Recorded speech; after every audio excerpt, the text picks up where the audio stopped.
नमस्कार, मैं senior inspector Sunil Kelkar आप सबका स्वागत करता हूं क्राइम पेट्रोल 10 तक के इस भाग में। लालच सबसे बड़ा अपराध है। लालच उस एक इंसान को बर्बाद नहीं करता बल्कि उससे जुड़े हुए हर इंसान को मुश्किल में डालता है।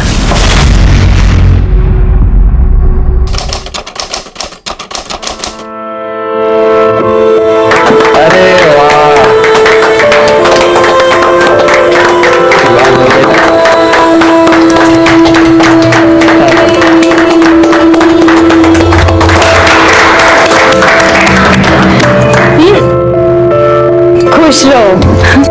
भाऊजी की पसंद तो बहुत ही अच्छी है, मुझे तो मेरी बहन मिल गई। अरे बाबा अभी सारी बातें यही करोगी? बहू को अंदर तो ले जाओ। चलो पापा का आशीर्वाद। ये बाबा का आशीर्वाद ये। सौभाग्यवती भव, खुश रहो। और वही मैं हूँ विकास। चलो अच्छा हुआ ना, मुझे दो वहीनी मिल गई। हाँ, एक से तो तेरी गाड़ी चलती नहीं है, कॉलेज में भी दो लड़कियों को लेके घूमता है।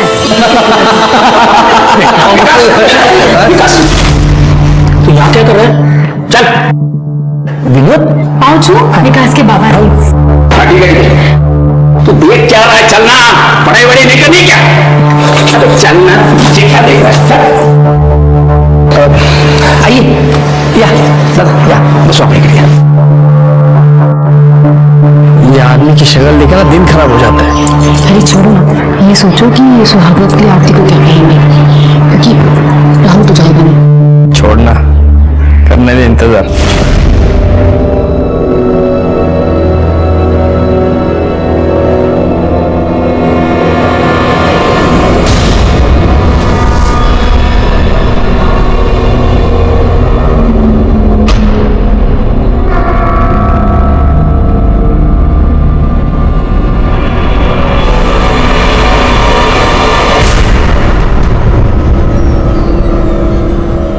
अरे नाही रडायचं नाही करण, बाळ रोने का नाही। आजा आजा आजा आजा आजा आजा। अरे वाह वाह वाह, शाबाश शाबाश शाबाश लता। दूध कहाँ है इसका? बस 2 मिनट हो गया, अभी आए। आ रहा दूध आ रहा है। शाबाश नाम करो। अरे ले मेरा बच्चा, लाइए दीजिए। ना ना ना बेटा, ना रोना नहीं।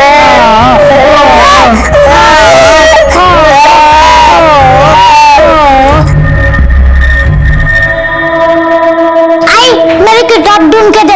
हाँ बेटा, देख नहीं रही भाई रो रहा है, 2 मिनट रुक जा, मैं आती हूँ। आप जरा देखिए ना, दूध ठंडा हो गया क्या?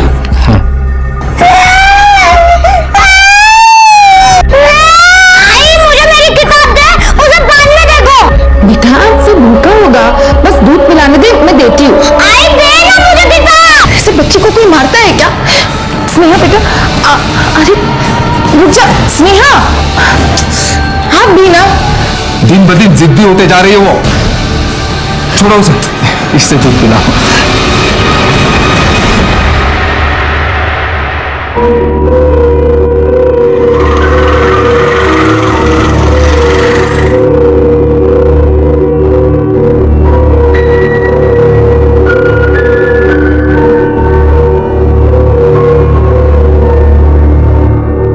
तू काम क्यों कर रही है?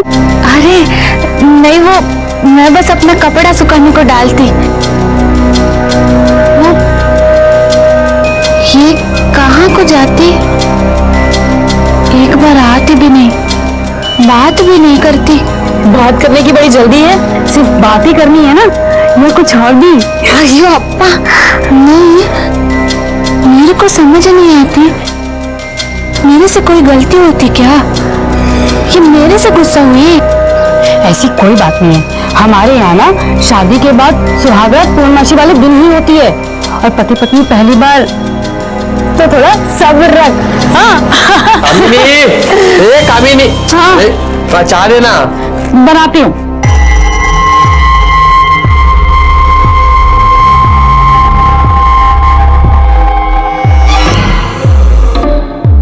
पूछ रही थी राहुल क्यों नहीं है?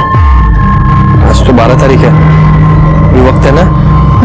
ये सब जो हम कर रहे हैं ठीक है ना?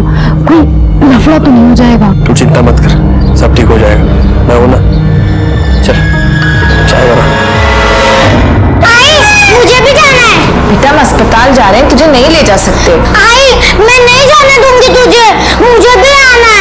हॉस्पिटल जा रहे हैं हम लोग, मेले में नहीं कि सब उठ के साथ चलते हैं। चल चल, होगा तुम्हारा? चलो मैं तुम्हें नहीं जाने दूंगी, मुझे भी जाना है। बेटा हम जल्दी आ जाएंगे। आई, तुम मुझे प्यार नहीं करती? आई, मुझे भी ले चलना। आई,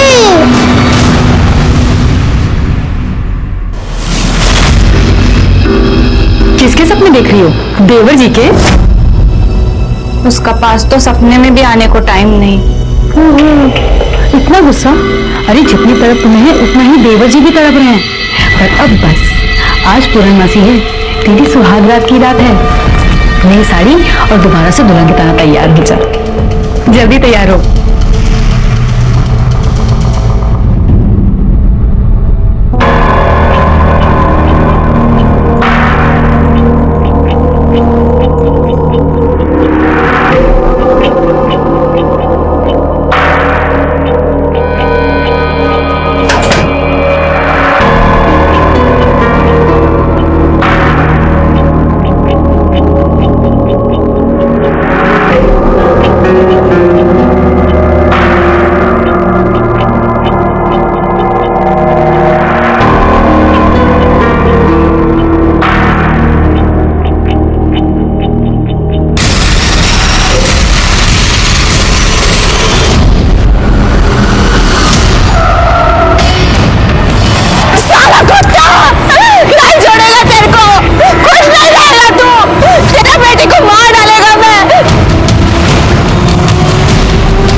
तो बड़ी उतावली थी सुहागरात के लिए, अब नखरे कर रही है।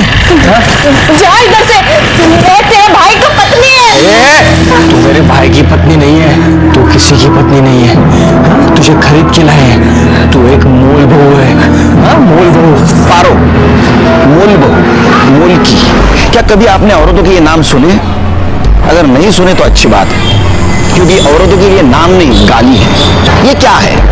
तो इसमें एक औरत खरीदी जाती है, या तो भगाई जाती है, या तो अगवा की जाती है, उसके साथ शादी की जाती है और जीवन भर उसके साथ जानवरों से भी बदतर अमानुष वेश्या व्यवहार किया जाता है। एक बात समझ में नहीं आ रही, कामिनी ने अपने पति नरेश को अपने देवरानी के साथ ऐसा दुर्व्यवहार कैसे करने दिया?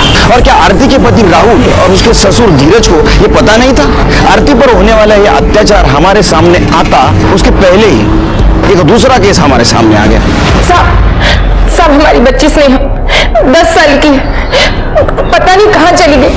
हम हमारे बेटे को लेकर अस्पताल गए थे, वापस घर आए तो वो नहीं थी। आई, तुम मुझे प्यार नहीं करती? आई, मुझे भी ले चलना। आई, समझ में नहीं आता तुम्हें? और तुम इसका लाड प्यार बंद कर दो। चल अंदर, चल। चलो तुम साथ में चलो। आपने बच्चे पे हाथ उठाया? गलती हो गई साहब, बच्चे की तबीयत खराब थी ना, मैं पहले ही परेशान था और स्नेहा और तंग कर रही थी, तो गुस्से में हाथ उठ गया था साहब। जब हम घर पर आए तो वो घर पर नहीं थी, आस पड़ोस में देखा लेकिन कहीं नहीं मिली। उसके दोस्तों से पूछा? वैसे तो उसके कोई दोस्त है नहीं, पर आस पड़ोस में बच्चों से पूछा, कहीं नहीं है। आपकी किसी के साथ दुश्मनी? नहीं, उसको फिरौती के लिए किडनैप किया गया? नहीं साहब, मैं कोई बड़ा धन्ना सेठ हूँ नहीं, 4 ऑटो रिक्शा है मेरी। आपने उसको मारा था ना, तो गुस्से से घर से बाहर निकल गई होगी। अब कैसे भी हमारे बच्चे को ढूंढ दीजिए साहब। शिवगी, ये फोटो लो, हम देखते हैं। अब जा। सुनिए, उसी ने गायब किया हमारी बेटी को। मैं कह रही हूँ ना, आप पुलिस को बता क्यों नहीं देते? शिवगी, बच्ची की फोटो सारे पुलिस स्टेशन में और नाके पे सर्कुलेट कर दो, और घर के आसपास पूछताछ करो किसी ने कुछ देखा था क्या। घर पे माँ बाप नहीं थे, हो सकता है बच्ची घर से बाहर निकली और उसके ऊपर किसी की नजर पड़ी हो। देखा था बच्ची को कहीं? नहीं साहब, मैं तो रिक्शा लेके गया था। ये अपना उल्लास बाबा है ना, उसकी रिक्शा चलाता हूँ मैं। मैंने खुद कितना ढूंढा स्नेहा को, कहीं नहीं मिल रही है। अब तो ऐसे परेशान हो रहे वो दोनों, बच्ची पर तो किसी का ध्यान ही नहीं था। वो उल्लास तो हमेशा कितनी मारपीट करता था।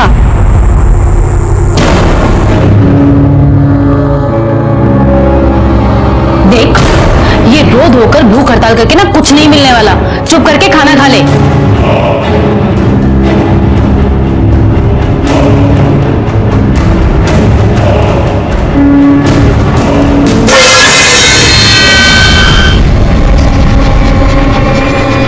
ये क्या किया तूने? घटिया, ये सब घटिया।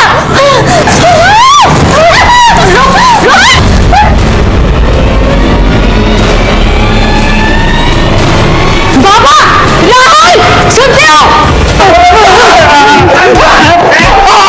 एक मिनट। हेलो, क्या? ठीक है, चलो इसने यहाँ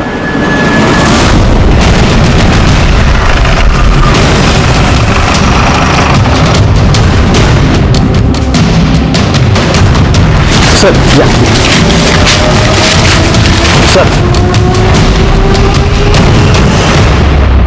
सर, आपने जो फोटो सर्कुलेट की थी वो हमें मिली। बॉडी स्नेहा की ही है, पत्तों से ढकी हुई थी और सबसे पहले उन्होंने देखी। साहब मैं रास्ते से अपने गांव जा रहा था, तब मैंने इसे देखा। कुछ मिला आसपास? नहीं सर।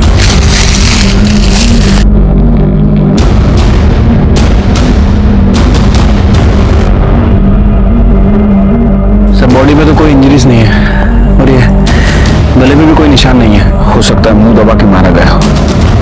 बॉडी को पोस्टमार्टम के लिए भेज दो और उसके फैमिली को इन्फॉर्म कर दो।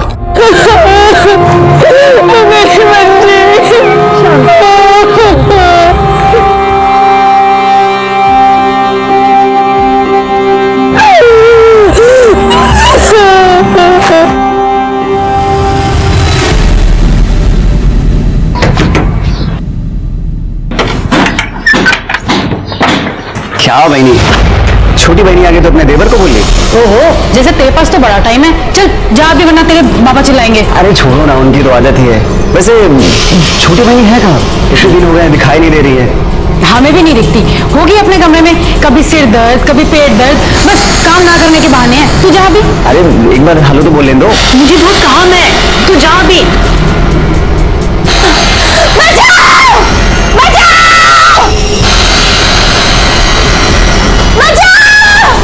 ये सब किसी खोला? अरे मरवाई की है, 1.5 महीना हो गया, कुछ नहीं हुआ। आफत और पाल रखी है हमने। तुम्हारी बेटी से कुछ नहीं होगा, अब मुझे कुछ करना पड़ेगा। चिल्लाती है, बोलो क्या बताना? साहब, मैं ये बात आपको वही बताने वाली थी, लेकिन मेरे को लगा स्नेहा मिल जाएगी। साहब, वो जो दिलीप है ना, वही जो उल्लास भाई के ऑटो चलाता है, वो सही आदमी नहीं है साहब। जब देखो तब स्नेहा को साथ में लेकर घूमता रहता था।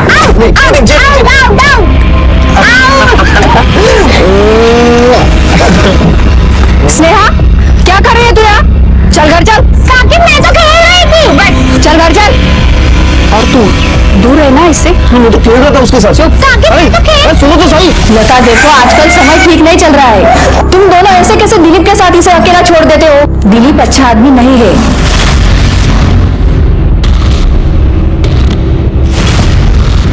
सुना आंटी ने क्या कहा? अब तुम दिलीप के साथ नहीं खेलोगी। खेलना है तो अपने भाई के साथ खेला करो। ये मेरा भाई नहीं है ना? ये तेरा ही भाई है। सुनिए ना, ये दिलीप ठीक आदमी नहीं है। आप उसे नौकरी से निकाल क्यों नहीं देते? अरे वो अच्छा आदमी है, कोई मचमच नहीं है, पैसा टाइम पे देता है, और क्या चाहिए? लता भी दिलीप को पसंद नहीं करती थी, और उल्लास भाई वो तो किसी की बात नहीं सुनते थे। और स्नेहा है, वो अपने छोटे भाई के घर में आने के कारण हमेशा उस पर चिढ़ती रहती थी और एक ही रट लगाए रहती थी, ये मेरा भाई नहीं है, ये मेरा भाई नहीं है। बच्ची है ना साहब, जैसे बड़े भाई बहन अपने छोटे भाई बहन पर चिढ़ते रहते हैं वैसे ही। और इसी के कारण स्नेहा घर में टिकती भी नहीं थी। और लता के पास तो टाइम ही नहीं था। क्या बात करे साहब, वो तो मेरे बच्चे जैसे थी। बच्ची जैसी थी? तू उसके घर पे गया तो क्या बोली स्नेहा तेरे को? मैं नहीं गया उसके घर में, मुझे मैंने देखा भी नहीं ना। तू वहां नहीं गया था? नहीं। ये क्या है? ये कौन लोकेशन से तेरी, समझा? सब डर गया था, बाकी कुछ नहीं। वो उल्लास बाबू की रिक्शा का भाड़ा देने गया था।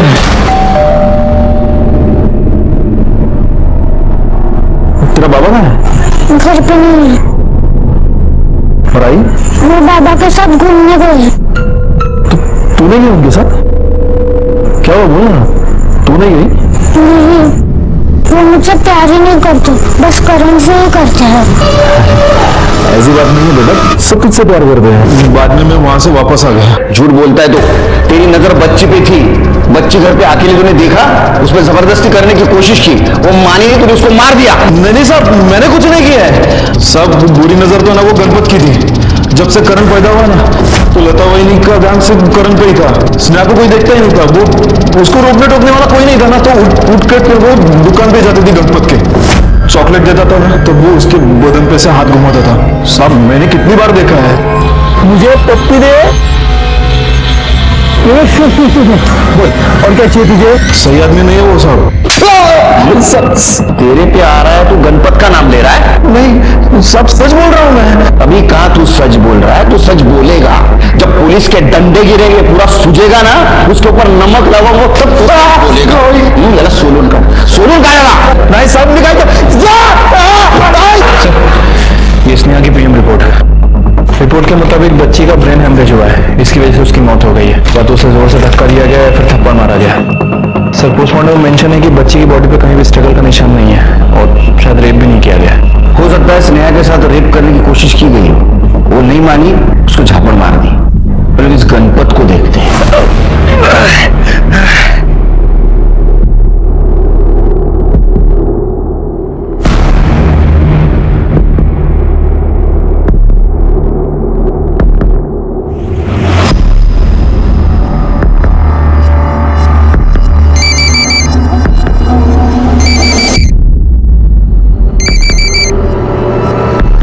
हेलो, काय झालं? क्यों चिल्ला रही है? जाने किसको फोन कर रही थी? इसके तो बहुत नखरे पड़ रहे हैं। 3 महीने हो गए, अभी तक बच्चा नहीं रुका। राहुल, राहुल,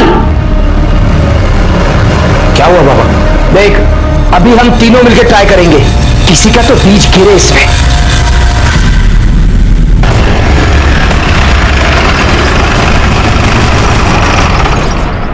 गणपत, क्या मुर्गी का है क्या मुर्गे का अंडा है? क्या साहब, आप भी मजाक कर रहे हो? चल ये दे, ये दे। और कुछ चाहिए? नहीं सर, हो गया। अच्छा, पैसा लेगा या पप्पी लेगा? मतलब तो पैसा नहीं तो पप्पी लेता है ना। तो छोटे बच्चों का ऐसा घर पैदा होता है ना तू? मैंने कुछ नहीं किया साहब। उस रैया के साथ ऐसा किया तूने? नहीं साहब।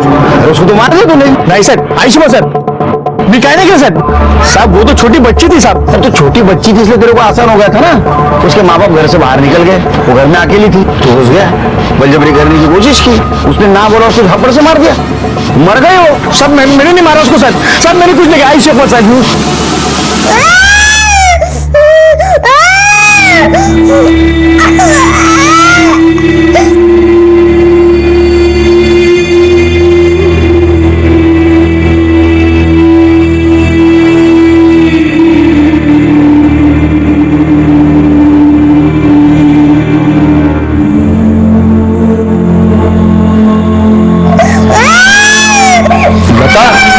ध्यान कहाँ है तुम्हारा? करण कब से रो रहा है? लता, लता, ध्यान कहाँ है तुम्हारा? करण कब से रो रहा है? मैं कह रही हूँ, पुलिस को बता देते कि उसी ने की है। आई सर। दिलीप के कॉल लोकेशन के अकॉर्डिंग वो उस दिन दोपहर में यहां आया था।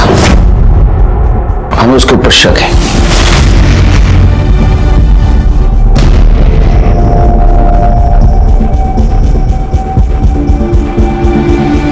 तुम्हें भी शक है? नहीं साहब, दिलीप ऐसा आदमी नहीं है, वो तो बहुत अच्छा है ना? हाँ साहब, दिलीप तो भरोसेमंद आदमी है साहब, हमें नहीं लगता कि वो ऐसा कुछ करेगा।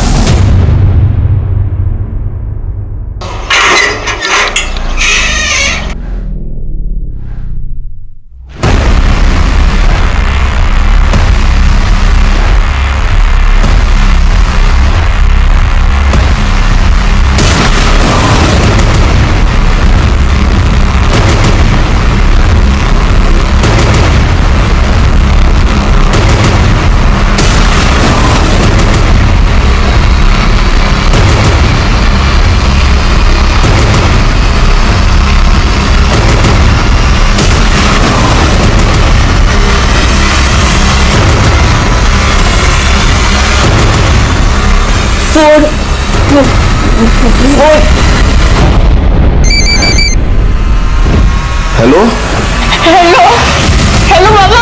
आरती, हमारा बच्चा कैसा है तू?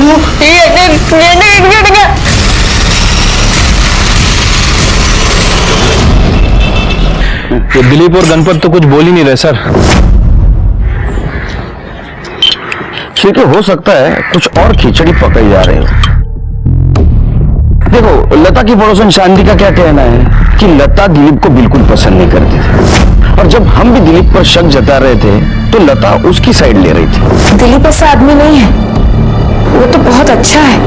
किसी की बच्ची मर जाए तो उसको तो हर किसी पे शक हो सकता है, फिर लता ऐसा क्यों बिहेव कर रही थी? दूसरी चीज, उनके पड़ोसियों का ये कहना है कि उल्लास स्नेहा से बहुत मारपीट करता था। हो सकता है कि उसने गुस्से में स्नेहा को जोर से झापड़ मारी, स्नेहा मर गई, और ये सब कुछ दिलीप को पता है, इसलिए वो दिलीप को बचाने की कोशिश कर रही है, ऐसा बिहेव कर रही है। सर, हमको आपसे बात करने का है।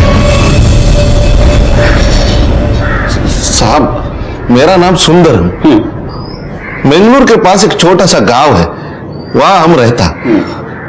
सर, हमारा सिस्टर का बच्ची आरती यहाँ कहीं रहता, उसका फोन आया था, बहुत तकलीफ में था। वो हमको बोला कि वो लोग उसको बंद करके रखा। सर, बच्चा के वास्ते उसको खरीद कर लाया। उसका वो ससुर, उसका पति और वो पति का भाई बहुत गंदा काम करता है उसके साथ। बहुत तकलीफ में है हमारा बच्ची। सर, मैंने फोन किया था, लेकिन आप लोगों ने कुछ नहीं किया। नहीं, हमें कोई फोन नहीं आया। सर, किया था, मैंने फोन किया था। चलिए, सबको बुला दो।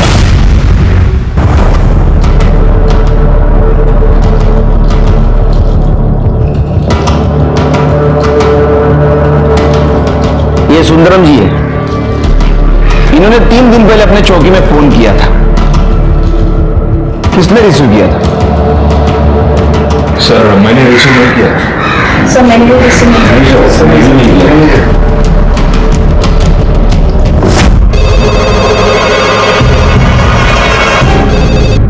Hello hello hello, police station. हाँ ठीक है, हम देखते हैं। नहीं सर, मैंने भी रिसीव नहीं किया था। अगर किसी की रिपोर्ट अपने पास आती है तो उसकी छानबीन करना हमारा काम है। इसके बाद ऐसी गलती हुई ना तो कंट्रोल रूम में बिठा दूंगा सबको। जिंदगी भर फोन रिसीव करना पड़ेगा। क्या एड्रेस दिया था आपके भांजे ने?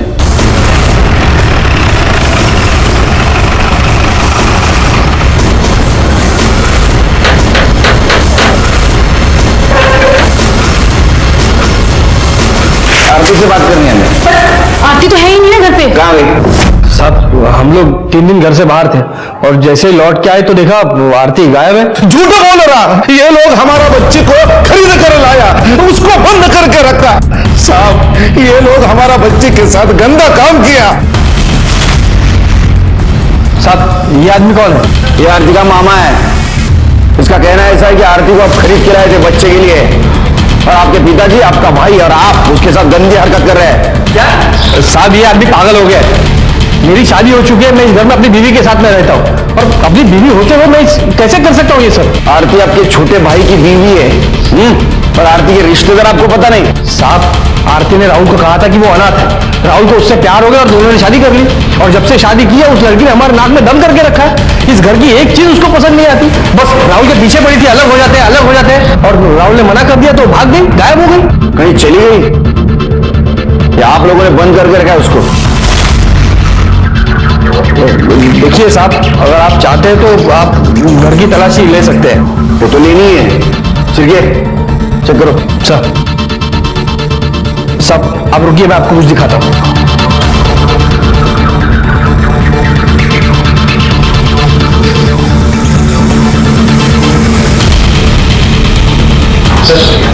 बाकी तो नहीं है सर। ये देखिए सर, ये उनकी शादी की फोटो और ये मैरिज सर्टिफिकेट आरती और राहुल का।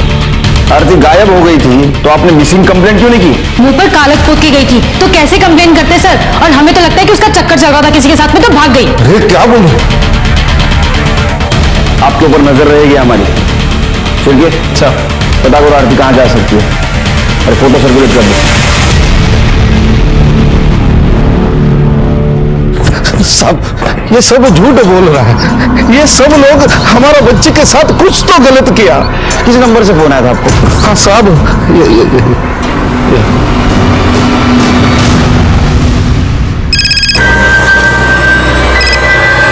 हेलो, कौन कौन बोल रहे हैं? तेरा पुलिस अंकल कहाँ है रे तू?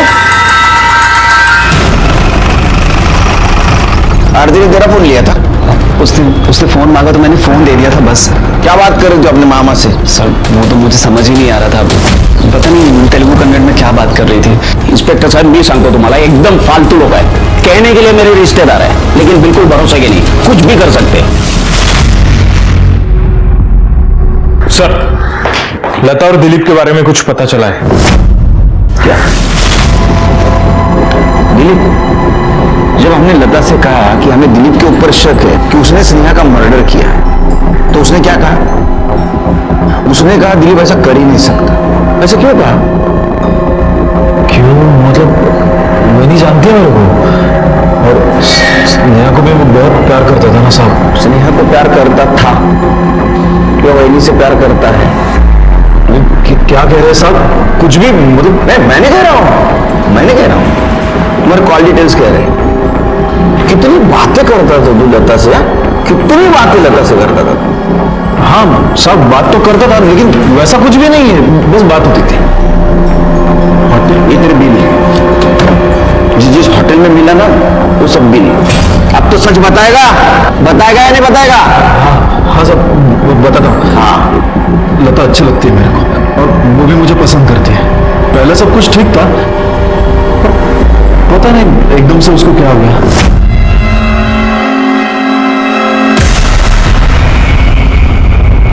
रहने दो, पागल है क्या?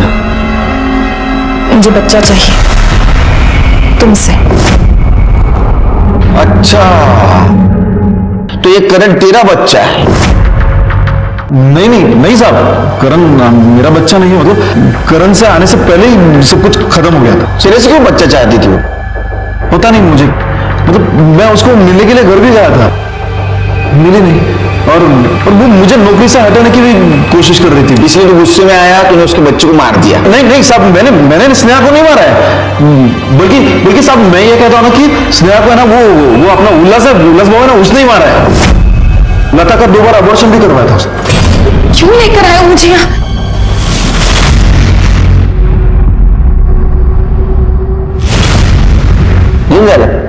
चल सब जा। साहब मुझे यहाँ क्यों बुलाया है? बैठो। देखो, हम तुम्हारे घर में भी तुम्हारी पूछताछ कर सकते थे लेकिन तुम्हारे पति के सामने बात करना हमें अच्छा नहीं लगा। देखो, आधी कहानी उसने बता दी है, पूरी तुम कर। तुमने 2 बार एबॉर्शन करवाया था? 2 बार नहीं साहब, 3 बार। उल्लास लड़का चाहते थे, 2 बार लड़की होने वाली थी तो अबॉर्शन करवा दिया। बेटे के लिए मैंने दिलीप के साथ, लेकिन उससे भी लड़की मिली तो मुझे फिर अबॉर्शन करवाना पड़ा। लेकिन उसके बाद उल्लास से मुझे करण होने वाला था। मैं चाहती थी सब ठीक ठाक हो जाए, मुझसे कोई गलती ना हो, इसलिए 9 महीनों के लिए मैं पुणे चली गई अपनी माँ के पास। मैं दिलीप से कोई रिश्ता नहीं रखना चाहती थी उसके बाद। साहब, आप ये सब बातें उल्लास को तो नहीं बताएंगे ना? मैं बेटी तो खो ही चुकी हूँ, अब पति नहीं खोना चाहती। जाओ।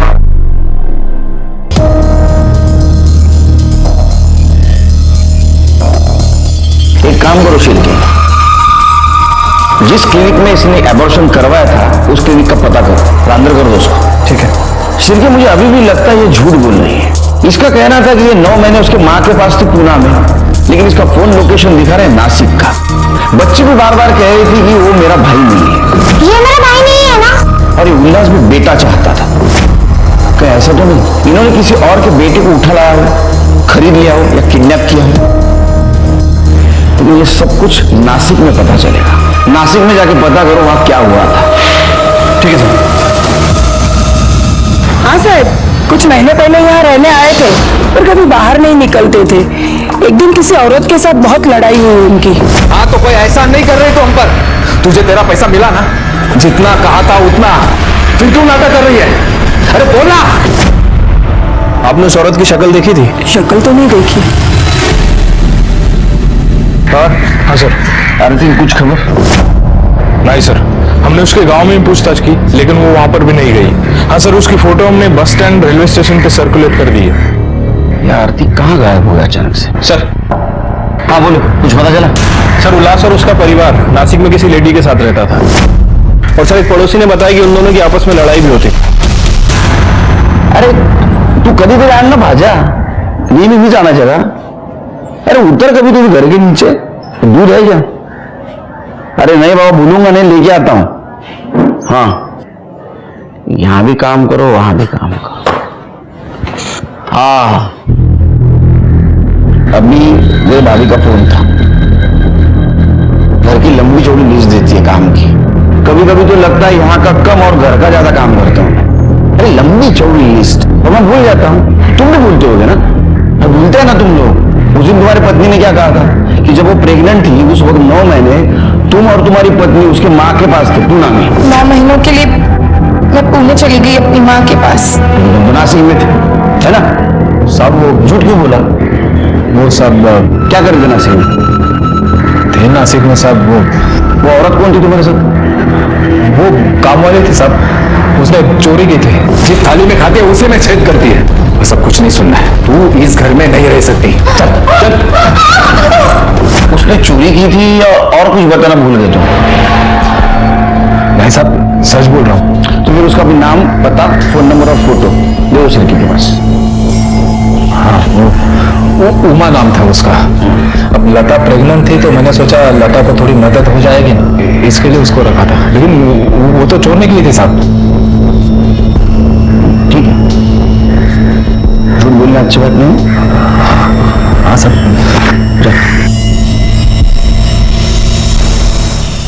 सच बोल रहा सर? ये तो नासिक में पता चलेगा। पता करो उमा कौन थी।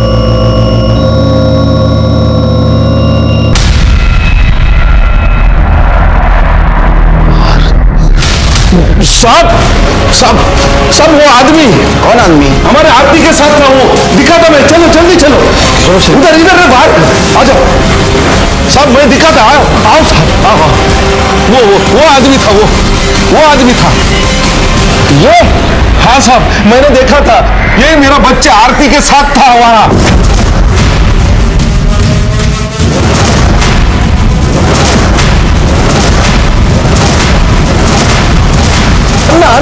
अन्ना रुको। आरती और उल्लास का क्या चक्कर हो सकता है? कुछ ना कुछ कॉमन कड़ी जरूर हो सकती है। सर, कॉमन कड़ी मिल गई है। आनंद, वो नरेश और उल्लास इन दोनों के टच में था। हाँ साहब, ये आनंद भाव को मैं जानता हूँ। भाऊ, उमा को इन्होंने मेरे पास काम के लिए भेजा था। अपना तो धंधा ही है ना साहब, वो वही काम करता हूँ मैं। वो मेड रखवाने का काम करता हूँ। तो धंधा ही है तो मासूम गरीब लड़कियों को कौड़ी के मोल खरीदने का, उनको आगे बेचने का। अरे तेरे खिलाफ कोई पुलिस स्टेशन में कंप्लेंट भी थी कि तू चालाकी से बाहर निकला। बता साहब, बता। आरती की माँ को जानता था मैं तो। उसने बोला उसको पैसों की जरूरत है, इसलिए मैंने उसको पैसे दे दिए और उसने आरती को मुझे दे दिया सर। फिर आरती को मैंने उल्लास को बेचा। तेरे को तो बेटा चाहिए था ना? हाँ साहब, आरती को मैंने खरीदा था और फिर शादी के नाम पर घर ले गया था। वो बेचारी इस बारे में कुछ नहीं जानती थी। उसे लगा कि वो मेरी दूसरी बीवी है। बाद में उसको लेके हम नासिक चले गए थे साहब, ताकि यहाँ किसी को कुछ पता ना चले। फिर बच्चा हुआ तो हमने ले लिया, तो वो मान नहीं रही थी, वो बहुत नाटक करने लगी थी साहब। तो मैंने फिर उसको आनंद भाव के घर छोड़ दिया था। छोड़, मेरा बच्चा चाहिए मेरे को। क्या हुआ? आरती, उठ बेटा। क्या हुआ? ये मेरे को धोखा दिया, मेरा बच्चा नहीं दे रहा, बोला मेरे को नहीं रखेगा। मैं देखता हूँ। ये उसको घर छोड़ने आया तो मैंने उसके साथ झगड़ने का नाटक किया आरती के सामने।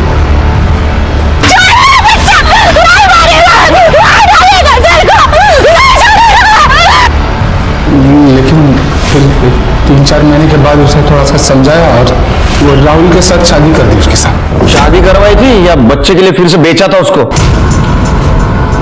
लिंगा दोगा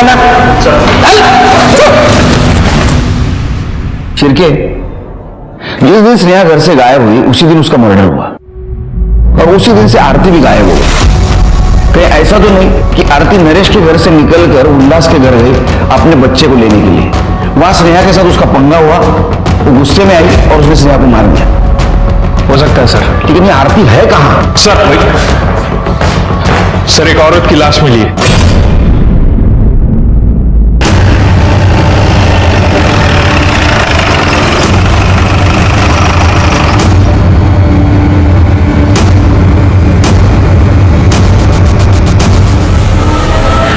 सर ये तो आरती है और बॉडी की हालत भी बहुत खराब लग रही है। शिरके, इसके हाथ पर निशान देख रहे हो? इसे कोई बांध के रखा गया था, काफी टॉर्चर भी किया गया। बॉडी को पोस्टमार्टम को भेज दो और ये आनंद और नरेश की पूरी फैमिली को उठा के लाओ। इनकी कॉल लोकेशन भी चाहिए मुझे। ठीक है सर। एम्बुलेंस बुलाओ। सर, आरती की पीएम रिपोर्ट। सर रिपोर्ट के मुताबिक उसकी मौत गला दबाने की वजह से हुई है और सर रिपोर्ट में यह भी मेंशन है कि उसके साथ कई बार बलात्कार किया गया है। बॉडी पे स्ट्रगल के निशान भी है, मतलब सर हो सकता है कि उसे बांध कर रखा गया था। उसके पेट में अन्न का एक भी दाना नहीं था और सर जब हमें उसकी बॉडी मिली उस वक्त भी उसके साथ रेप किया गया था, क्योंकि बॉडी पे सीमेंट के ट्रेसेस मिले। कॉल लोकेशन सही? ये लोग वहीं थे ना जहां हमें बॉडी मिली? नहीं सर, एक नई बात सामने आई है।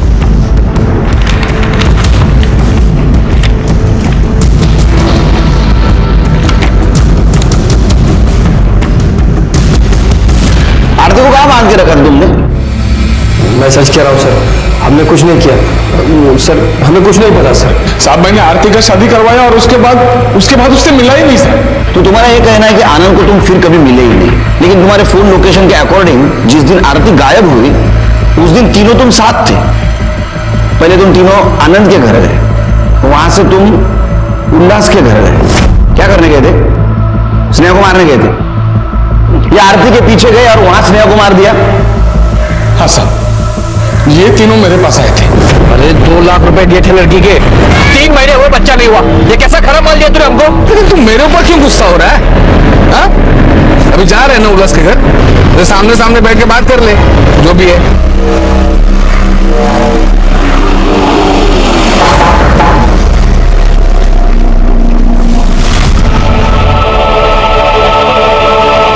उल्लास किधर है? पापा घर पर नहीं है। साहब उल्लास घर पे नहीं था तो हम सब वापस आ गए। हम लोग जब वापस घर आए तो देखा आरती गायब थी। हाँ, और मैं तो पड़ोस में गई थी, मुझे तो कुछ पता ही नहीं। उल्लास के घर कैसे गए? अपनी गाड़ी में। और आनंद के घर? ऑटो से। तुम्हारी गाड़ी को क्या हुआ था? साहब वो पुरानी हो गई थी तो बेच दी, अभी नहीं लेने वाले। उल्लास के घर कैसे गया था? नरेश की गाड़ी से साहब। तेरे पास गाड़ी नहीं है?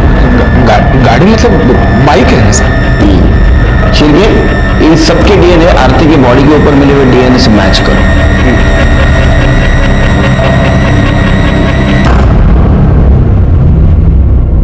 शिरके दोनों झूठ बोल रहे हैं, इनके पास गाड़ी नहीं है, लेकिन उन्होंने गाड़ी यूज की है। एक काम करो, इनकी क्वालिटीज चेक करो। 10 अक्टूबर के दोपहर में तुम्हारी गाड़ी कहां थी?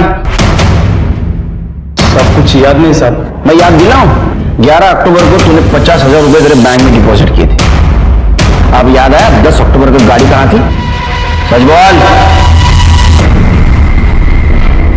जिस गाड़ी से तुम लोग गए थे उस गाड़ी वाले ने अपना मुंह खोल दिया है। तुम चारों शाने निकले, तुम चारों ने अपना अपना फोन बंद करके रखा था, लेकिन उस गाड़ी वाले को उतनी अकल नहीं थी। क्यों मारा स्नेहा को? क्यों मारा? सब मैं सच कह रहा हूँ साहब, हम उसे मारना नहीं चाहते थे साहब। बाबा बाहर है। बाहर है, अंदर छुप के बैठा है। चल बाहर है, चल अंदर चल।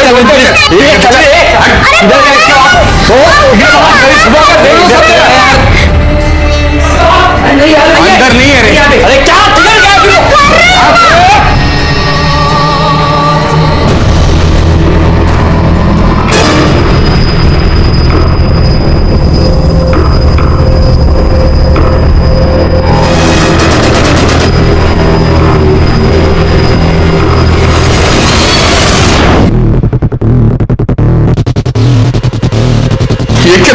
किधर गया तू?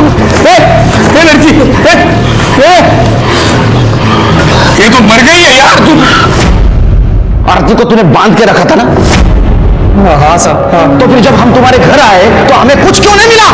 साहब, क्योंकि आपके पुलिस स्टेशन से वो राम कदम हवलदार ने हमको 3 दिन पहले ही फोन करके सब कुछ बता दिया था। नरेश बाबू, तुम्हारे खिलाफ थाने में कंप्लेंट है। राम कदम, पहले तो उसको सस्पेंड करता हूं, बाद में देखता हूं। आरती को क्यों मारा? साहब मैं सच कह रहा हूँ साहब, हमने आरती को नहीं मारा। अरे तुम लोगों ने नहीं मारा तो किसने मारा? साहब अब मुझे लगता है कि उसको विकास ने मारा होगा साहब, क्योंकि कामिनी ने उसकी वीडियो निकाली थी जब वो आरती का रेप कर रहा था। तुम्हें शर्म आनी चाहिए, तुम औरत हो। और साहब उसके बदले में हमने उसके बाप से एक घर लिखवा के लिया था जो डिस्प्यूटेड था, और उसकी हमारी केस चल रही थी।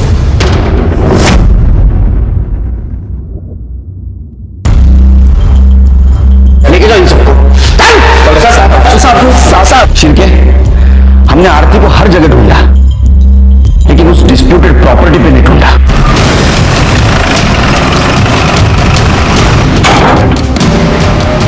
इधर देखो और देखो। शिरके देख रहे हो, यहाँ रस्सी पड़ी है, खाना पड़ा है। आई एम श्योर आरती को यहीं बांध के रखा गया होगा। एक काम करो, यहाँ के सारे फिंगरप्रिंट्स कलेक्ट करो और सबसे मैच करके देखो, ताकि इतना काजून। सर सभी की डीएनए रिपोर्ट आ गई है। आरती की बॉडी पे विकास का डीएनए मिला है सर। इसका मतलब आरती को विकास ने बांध के रखा था। आरती के साथ रेप भी विकास ने किया और आरती को मारा भी विकास ने। हो सकता है सर। वैसे वहां एक और इंसान के फिंगरप्रिंट मिले हैं। किसके? मैंने मारा है आरती को। माझ्या या बिंडू पोरामुळे मला आरतीला मारावं लागलं। इसने उसके साथ रेप किया और उसके बदले नरेश ने मेरे पास से वो घर लिखवा लिया।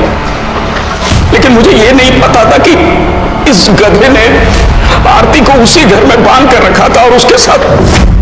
इंस्पेक्टर साहब, मैं तो मेरा कुछ सामान लेने वहां गया था, तभी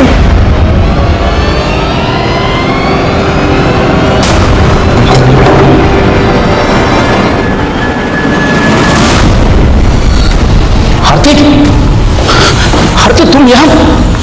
आरती बहुत गंदा काम किया मेरे साथ बाबा। राहुल, तेरा विकास मेरा बच्चा छीन लिया। क्या गलत मेरा? तुम्हें शर्म नहीं आई? अरे तुम वकील हो, वकील। तुम्हारा काम है लोगों को न्याय दिलाना। इस केस से जुड़े हुए हर इंसान को उसके किए की सजा मिली। मर्दों ने तो अपराध किया था, लेकिन कामिनी और लता, वो तो औरत थी, उनको तो औरत का दर्द मालूम था। क्या उन्हें दस्तक नहीं मिली थी कि बच्चे के लालच में वो बहुत बड़े अपराध का साथ दे रही है? लालच कोई भी हो, उसका अंजाम बुरा ही होता है। देखते हैं हमारे आज के एपिसोड की दूसरी कहानी। सर, आप जब ये लेटर पढ़ रहे होंगे तब मैं इस दुनिया में नहीं होंगी। उस दिन पूरा देश होली के रंगों के साथ जश्न मना रहा होगा, पर मैं जिंदगी के अंधेरों में खो चुकी होंगी। लेकिन मरने से पहले मैं डिक्लेयर करती हूँ कि मेरी मौत के जिम्मेदार रंजीत सिंह, मनोज कांत सिन्हा और चेतन कटारिया है। मेरी जिंदगी को न्याय नहीं मिला सर, पर मैं उम्मीद करती हूँ मेरी मौत को न्याय जरूर मिलेगा। नमस्कार, मैं senior inspector Abhimanyu Jindal crime petrol Dastak में आप सभी का स्वागत करता हूं और साथ ही सोनी टीवी और क्राइम पेट्रोल की पूरी टीम की तरफ से आप सभी को होली की बहुत बहुत शुभकामनाएं, बहुत बहुत मुबारकबाद। आज जो केस मैं आप लोगों के सामने रखने जा रहा हूं, यह केस पिछले साल होली पर ही मेरे सामने आया था। एक तरफ जहां सब खुशियों से सराबोर होकर होली के रंगों से खेल रहे थे, वहीं दूसरी तरफ इस केस का एक काला दिन भी था। इस केस ने मेरे और मेरी टीम के अंदर एक अजीब सी खलबली मचा दी थी। यह केस उस लड़की से जुड़ा था जिसने एक खत लिखा था और उस खत में यह दावा किया गया था कि उसके साथ किसी ने गलत किया था, जिसकी वजह से वो सुसाइड करने वाली है। तब यह सवाल हमारी इन्वेस्टिगेशन में उठने वाला था और सवाल यह भी था कि अगर उस लड़की ने वाकई में सुसाइड किया था तो उसकी ऐसी क्या मजबूरी रही होगी जिसके चलते उसने एक कदम उठाया और वो खत लिखा।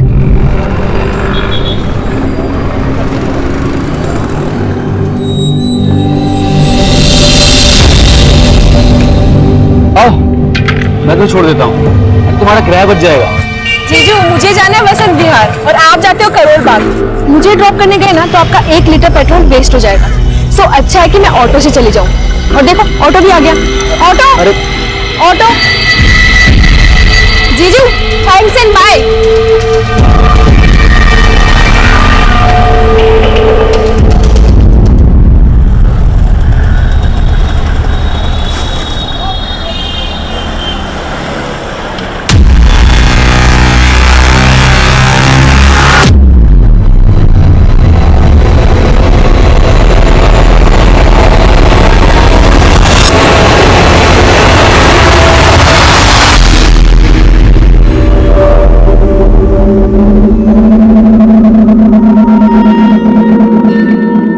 So, Rashmi, what's going on in your life?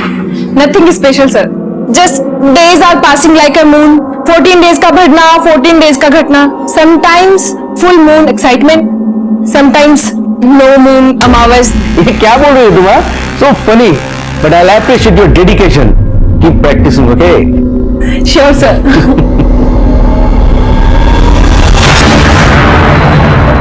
One second, sir. Yeah, sure.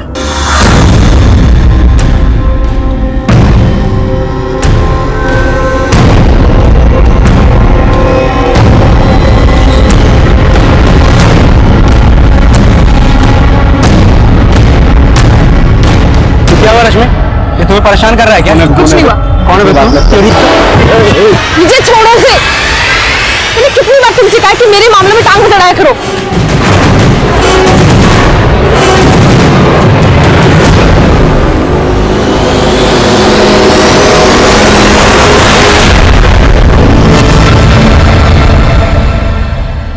मैं कम इन सर? यस, कम इन। सर, आपको एक लेटर आया है।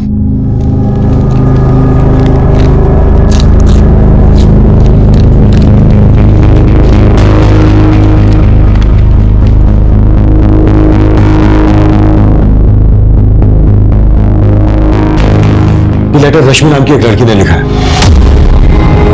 वो लिखा है कि जब हम ये लेटर पढ़ रहे होंगे तो सुसाइड कर चुकी हो। इस सुसाइड के लिए उसने 3 लोगों को जिम्मेदार ठहराया है: रंजीत सिंह, मनोज कांत सिन्हा और चेतन कटारिया। देखिए सर, एक बात है, रश्मि ने इस लेटर में इन 3 लोगों को अपनी मौत का जिम्मेदार बताया, पर उसने ये नहीं लिखा है कि इन तीनों ने उसके साथ किया क्या। और हैरानी की बात यह है कि इस लड़की ने अपना एड्रेस लाजवंती गार्डन का लिखा है। अगर ये वहां की रहने वाली है तो फिर इसने लेटर यहां वसंत विहार थाने में क्यों भेजा? शर्मा, एक काम करो, लाजवंती गार्डन पुलिस को कांटेक्ट करो और पता करो कि वहां पर रश्मि नाम की किसी लड़की का सुसाइडल केस आया है क्या। Right sir.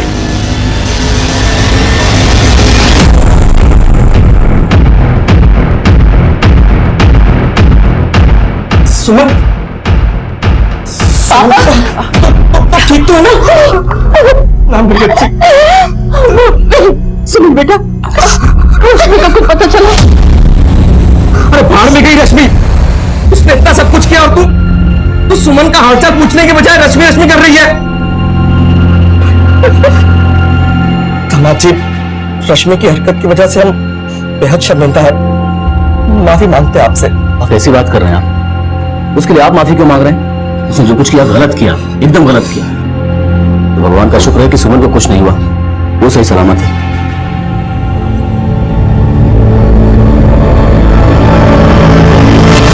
मैं कमिश्नर कमिंग। सर, लाजवंती गार्डन पुलिस से बात हुई मेरी। उन्होंने बताया कि रश्मि के खिलाफ उनके थाने में अटेम्प्ट टू मर्डर का केस फाइल हुआ। ये रश्मि का फोटो भेजा उन्होंने। Attempt to murder? जी हाँ सर। अच्छा, रश्मि इसी एड्रेस पे रहती थी जो इस लेटर में मेंशन है? जी हाँ सर, कंफर्म किया मैंने। रश्मि पे ये केस उसके जीजा माधव ने फाइल किया है। रश्मि ने अपनी बड़ी बहन सुमन को जान से मारने की कोशिश की और अब ये 4 दिन से गायब है। बड़ा अजीब है। एक तरफ राजवंती गार्डन पुलिस रश्मि को फरार मान रही है और दूसरी तरफ रश्मि का सुसाइड लेटर। बात कुछ समझ में नहीं आ रही है। एक काम करो शर्मा, रश्मि के घर वालों से मिलो और इन 3 लोगों के बारे में भी पता करो जो इस लेटर में मेंशन है, मनोज, रंजीत और चेतन। Okay sir.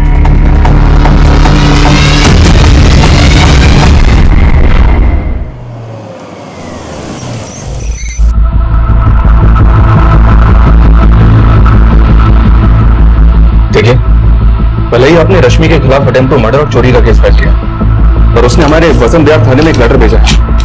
ये देखिए, इसमें लिखा है कि किसी रंजीत, मनोज और चेतन ने उसके खिलाफ कुछ गलत किया है और इसी वजह से उसने आत्महत्या कर ली है।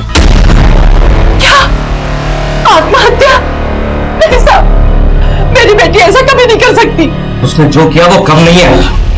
मैंने तो अपनी बहन को जख्मी करके भाग गई और अब ये चिट्ठी लिखकर खुद को बचाने की कोशिश कर रही है। आप रश्मि के क्या लगता है? सर, मेरे मम्मी पापा हैं। ये भी आपके साथ यहाँ रहते हैं? नहीं सर, ये आज ही गाँव से है। और आपको? मेरे हस्बैंड। जी। तो आप सब मानते हैं कि रश्मि ने आपको जान से मारने की कोशिश की और ये जो लेटर उसने हमें भेजा है तो उसकी कोई चाल है? सर, हमें नहीं पता कि उस लड़की के मन में क्या चल रहा है, लेकिन उसने हम लोगों के साथ कभी भी अच्छा नहीं किया। मम्मी पापा के साथ रोहतक में रहती थी तो उन लोगों को तंग करके रखा था। मम्मी पापा ने उसे यहाँ भेजा तो छी, शर्म आती है मुझे उसे अपनी बहन कहते हुए। और सुमन जी, रश्मि ने आपको जान से मारने की कोशिश क्यों की? मेरा मतलब, क्या रश्मि का आपके साथ कोई झगड़ा हुआ था? मैं और मेरे हस्बैंड उसे यहाँ दिल्ली में सेट करना चाहते थे, पर उस लड़की के इंटेंशन ही गलत थे।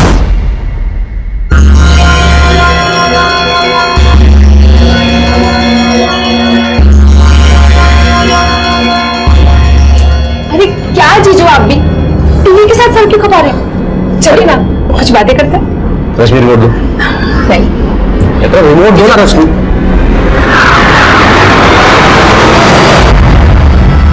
सॉरी जीजू।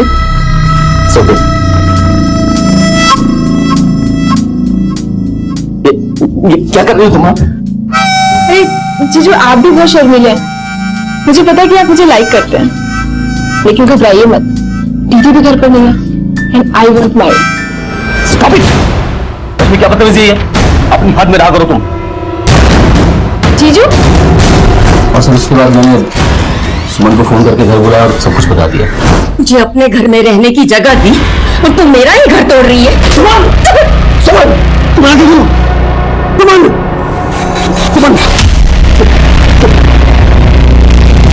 एक्चुअली उसे सुमन की बिल्कुल पड़ी नहीं थी और उस घटना के बाद वो घर भी वापस नहीं आई। मैं तो पुलिस में कंप्लेंट नहीं करना चाहता था, लेकिन तो सुमन को लेकर हॉस्पिटल गया तो वहाँ इसका केस देकर उन्होंने खुद ही पुलिस को बुला लिया। उसके बाद मालूम पड़ा सब वो फोन बंद करके गायब हो गई। सर, वो लड़की सुसाइड करने वालों में से नहीं है। वो शायद डर गई है और ये लेटर आपको लिखकर पता नहीं क्या साबित करना चाहती है।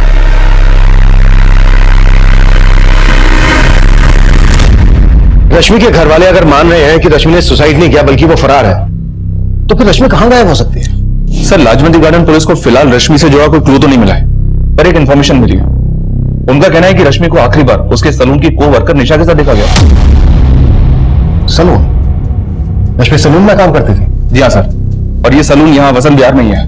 वो वहां भी कई दिनों से नहीं गई है। मैं कमिंग सर। दरअसल लाजवंती गार्डन पुलिस से एक नया अपडेट मिला है। नोएडा पुलिस ने उनसे अभी अभी कांटेक्ट किया था। दरअसल नोएडा पुलिस को 5 दिन पहले एक लड़की की लाश मिली थी। सर लाश डिकम्पोज थी। पहले पुलिस को लाश के पास कुछ भी नहीं मिला था, लेकिन बाद में नोएडा पुलिस को वो तालाब के पास एक पर्स मिला था। उस पर्स में रश्मि की आईडी थी। इसका मतलब वो लाश रश्मि की हो सकती है। सर हमने जब इस लड़की का पोस्टमार्टम करवाया तो हमें यह पता चला कि इसकी मौत तकरीबन 5 दिन पहले लंग्स में पानी भरने की वजह से हो गई थी। यानी कि 25 फरवरी को, और हमें वो लेटर भी 25 फरवरी को ही पोस्ट किया गया। पोस्टमार्टम रिपोर्ट से और कुछ पता चला? हाँ सर, बहुत ही ब्रूटल रेप है सर। लड़की के प्राइवेट पार्ट्स पे इंजरी के कई मार्क्स मिले, लेकिन लाश पानी में होने की वजह से बॉडी से हमें कोई डीएनए सैंपल नहीं मिला सर। उस लेटर में 3 लोगों का नाम मेंशन किया गया, मनोज, रंजीत और चेतन। हो सकता है उन तीनों ने ही रश्मि का रेप किया हो, लेकिन रश्मि के घर वाले इस लेटर पर भरोसा नहीं कर रहे हैं।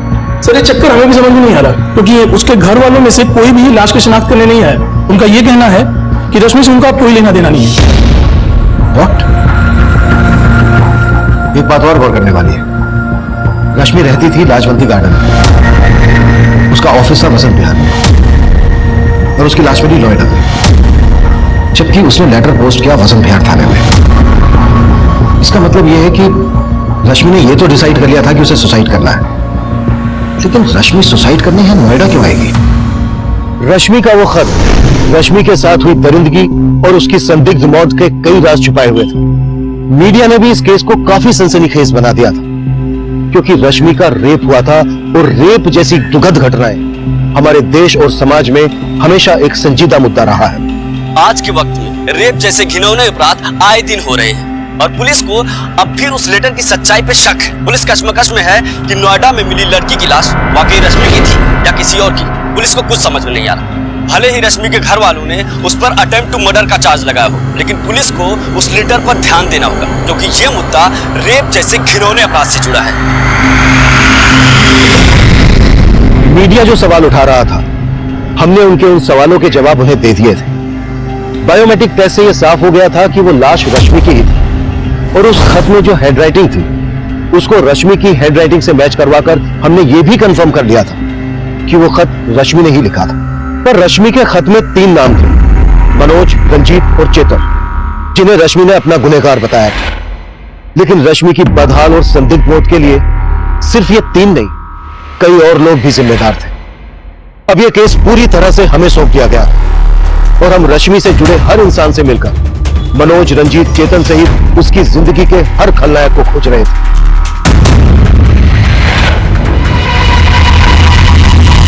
हमें पता चला है घर से भागने के बाद रश्मि तुम्हारे घर पर आई थी। हाँ सर, रश्मि मेरे घर आई थी। वो घर से भागी नहीं थी सर, उसकी दीदी ने उसको घर से बाहर निकाल दिया था।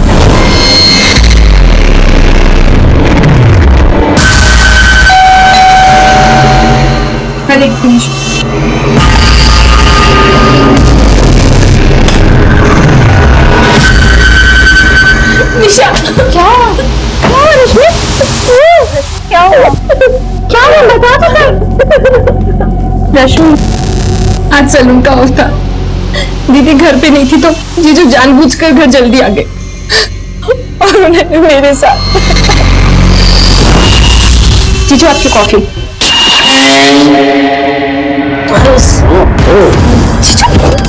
जीजू क्या कर रहे हैं आप? हटे जीजू, अपने हाथ में रहे, समझे? सर उसका जीजा बहुत बुरा है, और वो तो उसके घर में रहना भी नहीं चाहती थी। वो तो बस चाहती थी कि उसको एक अच्छी सी जॉब मिल जाए और वो कहीं और शिफ्ट हो जाए। तुम हमसे कुछ छुपा तो नहीं रही हो? सर मैं आपसे क्यों कुछ छुपाऊंगी सर? आप चाहो तो सुकन्या से पूछ लो, वो भी हमारे साथ ही थी सर। ये सुकन्या कौन है? सर मेरी फ्रेंड है। उस दिन हम दोनों रश्मि के साथ ही थे, लेकिन उसके जीजा का बार बार ही फोन आ रहा था। जीजू आप चाहे किसी भी नंबर से फोन करो, मुझे आपसे बात नहीं करनी है। Sorry sir. Yes sir. Thank you sir. किसका फोन था रश्मि? जिसका मुझे कई हफ्तों से इंतजार था। निशा, मुझे जॉब इंटरव्यू का कॉल आया। क्या बात कर रही है? सर उसके बाद रश्मि जॉब इंटरव्यू के लिए चली गई थी। मैंने उसको रात को फोन करने की भी कोशिश की, लेकिन उसका फोन बंद आ रहा था। फिर बाद में मुझे मालूम चला कि उसके जीजा ने उसके अगेंस्ट FIR फाइल की थी। सर मुझे तो लगता है उसकी जीजा ने जानबूझकर उसे फंसाया होगा। रश्मि इंटरव्यू देने कहाँ गई थी? सर वो तो मुझे नहीं पता, लेकिन उसने पैड पे एड्रेस लिखा था। हमें रश्मि का जो लेटर मिला है उसमें उसने 3 लोगों को मेंशन किया है, मनोज, रंजीत और चेतन। जानती हो उन्हें? नहीं सर, मैंने रश्मि के मुंह से इन तीनों का नाम कभी नहीं सुना। लेकिन हाँ सर, एक बात है, एक लड़का अक्सर सैलून पे आके रश्मि को परेशान करता था। कौन लड़का?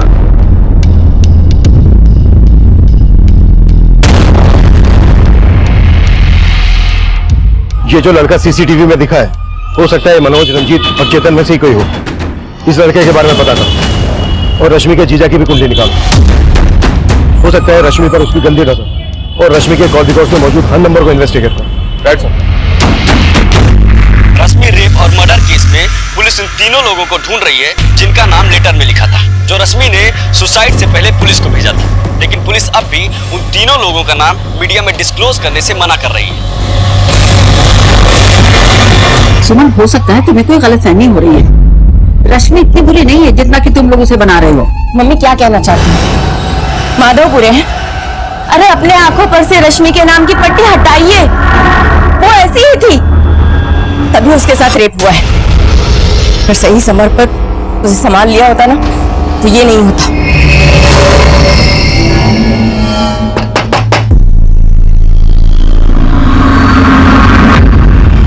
क्या इस लड़के को पहचानते हैं आप लोग?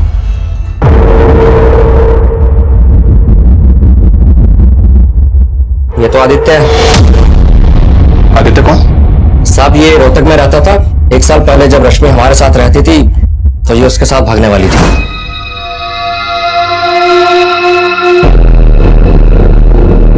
रश्मि क्या कर रही थी तुम? उसके बाद रश्मि को हमने यहाँ भेज दिया, लेकिन यहाँ तो उसने हमें हमारी ही बेटी और दामाद की नजरों से गिरा दिया था। लेकिन रश्मि के दोस्तों से तो मैं इसका उल्टा सुनने को मिल रहा है। सर, रश्मि के दोस्तों से आप वही सुनेंगे जो रश्मि ने उन्हें पढ़ाया है। ना ही वो लड़की किसी भरोसे की है और ना ही उसका एक दोस्त आदित्य। मैंने खुद रश्मि को कई बार इस आदित्य के साथ देखा। रश्मि जब यहाँ भाग कर आई तो वो भी इसके पीछे आ गया था और वो 3 लड़के इसी के दोस्त होंगे। तो रश्मि तो बिना सोचे समझे किसी से भी दोस्ती कर लेती थी। मैं कमिंग सर? Yes coming.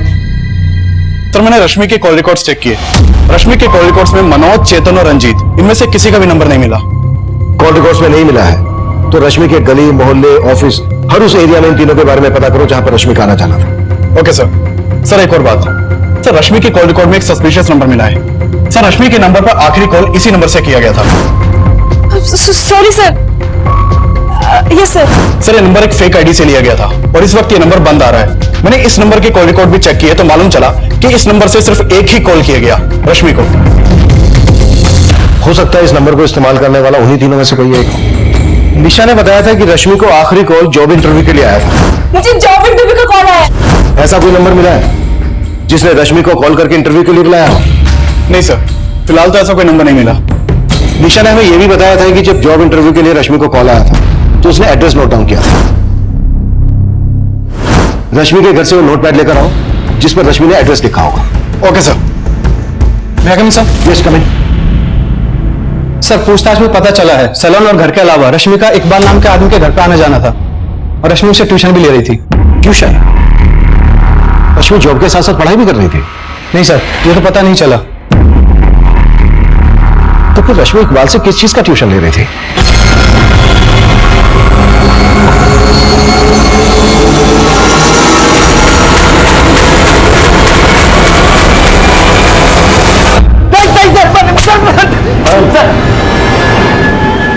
चलो जा सर मैं किसी चेतन, मनोज, रंजीत को नहीं जानता हूं सर।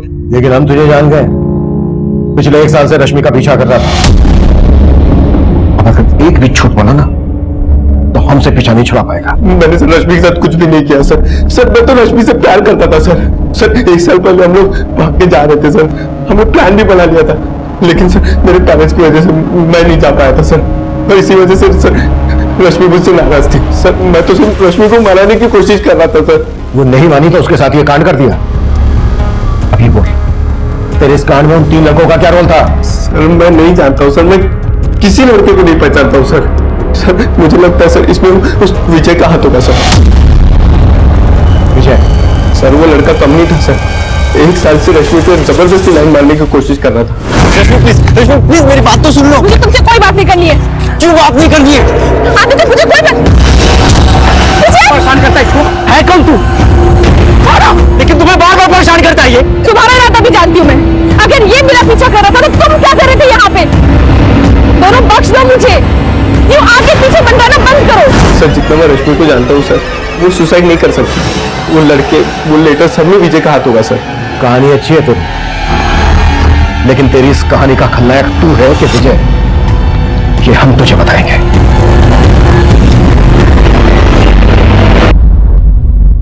थैंक निशा, तुमने सब बातें पुलिस को नहीं बताई, वरना उनको गलतफहमी हो जाती। गलतफहमी तो तुम्हें थी कि रश्मि तुम्हारी हो जाएगी। पता नहीं तुम सच कह रहे हो या एनीवेज, मैं हूं तो तुम्हें टेंशन लेने की कोई जरूरत नहीं।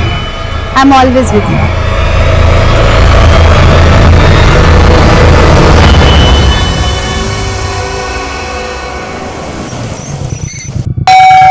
हाँ सर, रश्मि मुझसे ट्यूशन लेती थी। इस चीज की ट्यूशन? वो मुझसे इंग्लिश सीख रही थी। एक्चुअली उस सलून में मेरा आना जाना रहता था। एक दिन उसने अचानक मुझे पूछा कि क्या आप मुझे इंग्लिश पढ़ाएंगे? So we are meeting tomorrow, right? Yeah, same place. Yeah, okay, bye, take care, bye. Sir आप कितनी अच्छी इंग्लिश बोलते हैं, मुझे भी ना अच्छे से इंग्लिश बोलना सीखना है। आप मुझे सिखाएंगे? Why not? Okay sir, thank you. उसने मेरी हेल्प मांगी तो मैं मना नहीं कर पाया, और उसके बाद वो मेरे घर आकर इंग्लिश पढ़ती थी। एक्चुअली वो काफी प्रॉब्लम में थी, सलून की जॉब से ज्यादा कमा नहीं पाती थी। वो चाहती थी कि उसकी इंग्लिश सुधर जाए ताकि कोई अच्छी जॉब उसे मिल सके। कहाँ जॉब ढूंढ रही थी? वो तो आइडिया नहीं है सर। पर मानना पड़ेगा, इंग्लिश काफी अच्छी सिखाई थी आपने उसे। दरअसल रश्मि ने हमें जो लेटर भेजा है ना, वो लेटर भी इंग्लिश में भेजा था। ये देखिए, इस लेटर में उसने 3 लड़कों के नाम लिखे, रंजीत, मनोज और चेतन, जिन्हें वो अपनी मौत का जिम्मेदार मानती है। क्या रश्मि ने कभी आपसे इन 3 लड़कों के बारे में कुछ जिक्र किया था? नहीं सर, इनके बारे में तो कुछ नहीं बताया, पर आई डाउट कि ये लेटर रश्मि ने लिखा है। आई मीन रश्मि इंग्लिश सीख जरूर रही थी, लेकिन उसकी इंग्लिश इतनी भी अच्छी नहीं थी जितनी कि इस लेटर में लिखी हुई है। तो इकबाल ये बोल रहा है कि रश्मि की इंग्लिश इतनी अच्छी नहीं थी जितनी अच्छी इंग्लिश लेटर में लिखी गई है। पर हमने तो लेटर की हैंडराइटिंग रश्मि की हैंडराइटिंग से मैच करवाई है। हो सकता है सर इकबाल हमसे झूठ बोल रहा हूँ। पर इकबाल किस मकसद से झूठ बोलेगा? चलो एक बार को हम मान लेते हैं कि इकबाल जो बोल रहा है वो बिल्कुल सही है, रश्मि की इंग्लिश इतनी अच्छी नहीं थी। पर यह भी तो हो सकता है कि रश्मि को मजबूर करके लेटर लिखवाया गया, उसको गुमराह किया गया। रश्मि को पता ही नहीं हो कि वो लेटर में जो लिख रही है उसका मतलब क्या है। सर रश्मि के बैकग्राउंड से अब तक हमें रंजीत, मनोज और चेतन के कोई क्लू नहीं मिले। इसका मतलब साफ है कि रश्मि के साथ रेप किसी और ने किया है और उससे जबरदस्ती वो लेटर लिखवाकर हमें मुद्दे से भटकाने की कोशिश की गई है। होने को तो कुछ भी हो सकता है शर्मा। इस लिहाज से हर वो आदमी हमारा सस्पेक्ट है जो अब तक हमारी रडार में आया है। विजय को उठा लो, जो रश्मि के साथ सलून में काम करता था। मनोज, रंजीत और चेतन की इन्वॉल्वमेंट को भी हम नजरअंदाज नहीं कर सकते। हो सकता है इन नामों के लोग हो, लेकिन अब तक हमारी नजर में ना आए हो, और ये लोग नोएडा के रहने वाले हो, जहां पर रश्मि की हमें लाश मिली थी। नोएडा और दिल्ली में इन नाम के जितने भी लोग हैं, सबका डेटा निकालो और सबको इन्वेस्टिगेट करो। Okay sir. मैं कमिंग सर? कमिंग। सर ये वही नोटपैड है जिसपे रश्मि ने इंटरव्यू वाली जगह का एड्रेस लिखा था, लेकिन सर एक बात समझ में नहीं आई। रश्मि ने वो पन्ना तो फाड़ दिया था जिसपे उसने एड्रेस लिखा था, सर फिर आपने ये नोटपैड क्यों मंगवाया?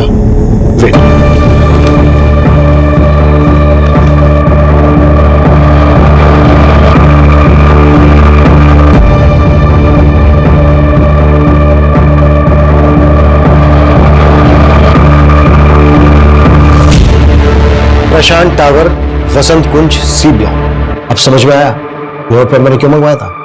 जी सर। प्रशांत टावर, वसंत कुंज, जहां पर रश्मि इंटरव्यू देने गई थी। यहां पर चलकर देखते हैं। गाड़ी निकलो।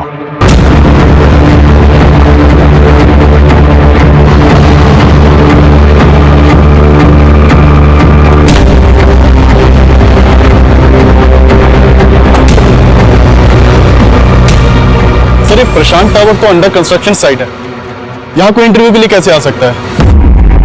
और किसी को यहाँ रेप और मर्डर करने के लिए तो लाया जा सकता है।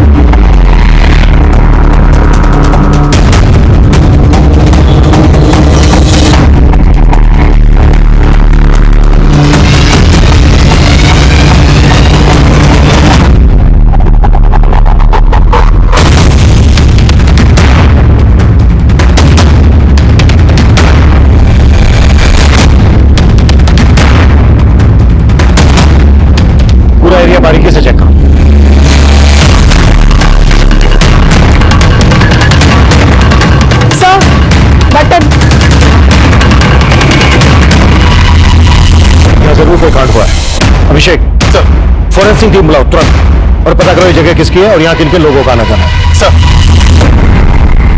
हाँ सर, मैं मानता हूँ कि मैं रश्मि को पसंद करता था, लेकिन ऐसा मैंने कुछ भी नहीं किया है। हम भी मानते हैं कि सबसे पहले तूने हमें आदित्य के बारे में बताया, लेकिन तूने ये नहीं बताया था कि सिर्फ आदित्य का और रश्मि का ही नहीं, बल्कि तेरा और आदित्य का भी झगड़ा था। नहीं सर, आदित्य से मेरा कोई झगड़ा नहीं था।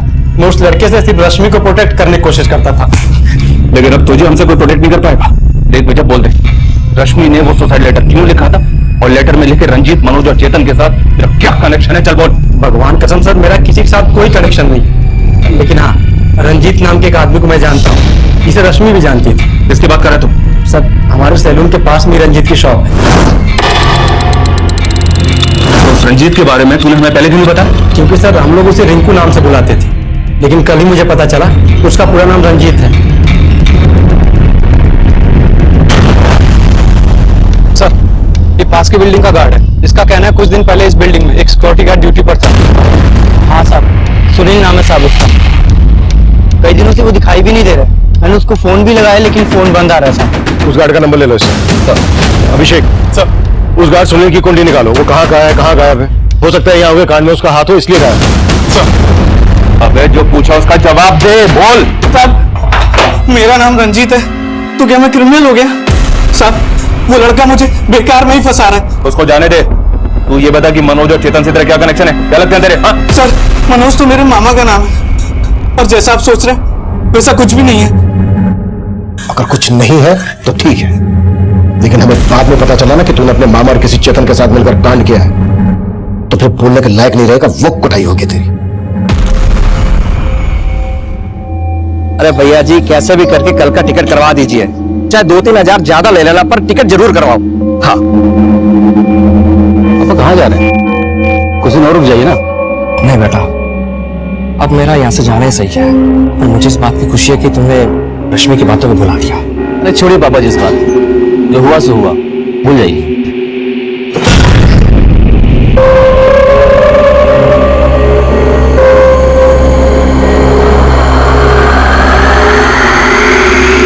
अरे क्यों है?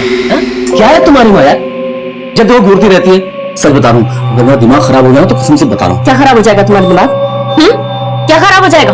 अरे शुक्र करो कि तुम्हारी वजह से मैंने अपनी बहन को बदनाम किया, और अगर अब तुमने मुझे धोखा दिया ना तो छोड़ूंगी नहीं मैं तुम्हें, याद रखना।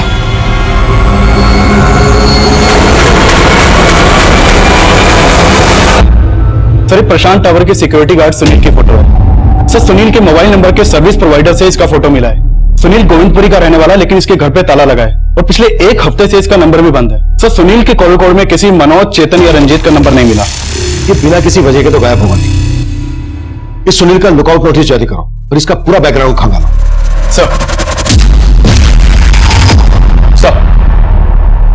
सर, मैंने दिल्ली और नोएडा में रहने वाले सभी रंजीत, मनोज और चेतन नाम के लोगों का आधार कार्ड का डेटा निकलवाया, और उनमें से मुझे ऐसे 3 रंजीत, मनोज और चेतन मिले हैं जिनका आपस में कनेक्शन है।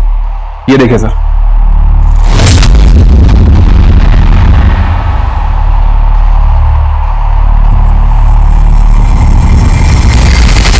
सर, ये तीनों हिस्ट्री शीटर है। इन तीनों ने मिलकर रंजीत की बहन के लवर मुकेश का मर्डर किया था, लेकिन सबूत की कमी की वजह से कोर्ट ने इन तीनों को सिर्फ 4 साल की सजा सुनाई थी। 1 साल पहले तक ये तीनों तिहाड़ जेल में थे। पता चला है कि वहां से निकलने के बाद इन तीनों ने अपना खुद का एक गैंग बना लिया।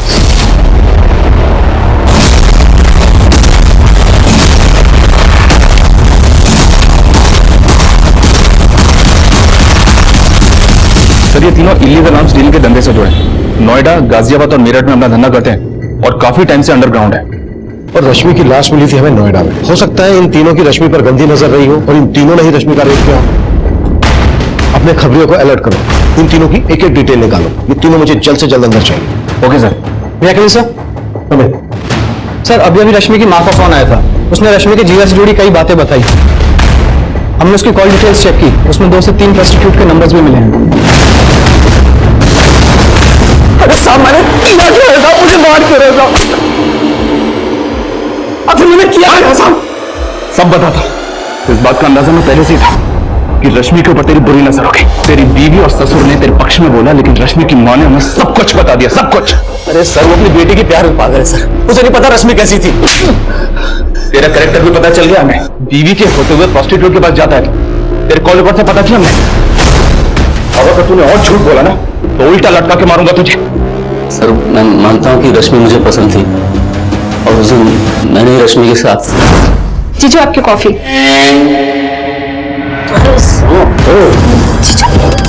जीजू क्या कर रहे हैं आप? हटिए जीजू, अपने हाथ में रहे, समझे? साहब मैं डर गया था साहब, मुझे लगा कि इसके पहले रश्मि जाके सुमन को सब कुछ बता दे। मैंने सुमन से जाके झूठ बोल दिया कि रश्मि ने मेरे साथ। इतना ही नहीं, तूने लाजवंती गार्डन पुलिस को यह भी बोला कि रश्मि ने तेरी बीवी की जान लेने की कोशिश की। सर रश्मि ने जानबूझ के धक्का नहीं दिया था, उन दोनों का झगड़ा हुआ था और उसके बाद रश्मि का रेप हुआ। क्या तूने ही उसे मजबूर किया सुसाइड करने के लिए? क्या उसका मर्डर किया? सर मैं क्यों करूंगा ऐसा साहब? तो रंजीत, मनोज और चेतन से करवाया तूने? बोल साहब, मैं इन तीनों को जानता तक नहीं। कि मैंने कुछ नहीं किया, मुझे जितना पता था मैंने आपको सब कुछ बता दिया साहब, मेरा विश्वास कीजिए। रश्मि का जीजा माधव इस केस का शातिर खिलाड़ी था जो कुछ भी कर सकता था, लेकिन अब तक माधव अपने इस बयान पर अडिग था कि रश्मि की हुई संदिग्ध मौत और रेप में उसका कोई हाथ नहीं है। माधव के अलावा आदित्य और विजय भी हमारी रडार पर थे। वहीं दूसरी तरफ अंडर कंस्ट्रक्शन बिल्डिंग प्रशांत टावर के गार्ड सुनील की भी हमें तलाश थी और तभी हमें मनोज, रंजीत और चेतन नाम के 3 गुंडों का पता चला और उन्हें ढूंढने के लिए हमने अपना खबरी नेटवर्क तुरंत एक्टिव कर दिया। क्या ये वही गुंडे थे जिनके बारे में उस खत में लिखा गया था? क्या ये वाकई में रश्मि के गुनहगार थे या फिर इनके नाम का इस्तेमाल करके कोई बड़ा खेल खेला जा रहा था? ये कुछ ऐसे सवाल थे जो इस केस में उठ रहे थे और हर मोड़ पर एक नया खुलासा हो रहा था। सर ये रश्मि का ट्यूशन टीचर इकबाल तो बहुत पहुंची चीज निकला। ये एक हाई प्रोफाइल फिल्म है। इसके कॉल रिकॉर्ड्स में कई सारी लड़कियों के नंबर हैं जिन्हें ये एस्कॉर्ट बना के अपने कई सारे क्लाइंट्स के पास भेजता है।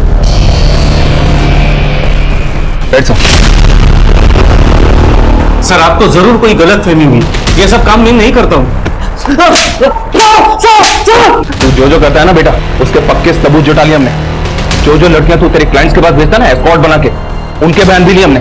अब बोल, रश्मि को भी इसी धंधे में डाल रखा था ना तूने? नहीं सर, मैंने रश्मि को इस धंधे में नहीं डाला है।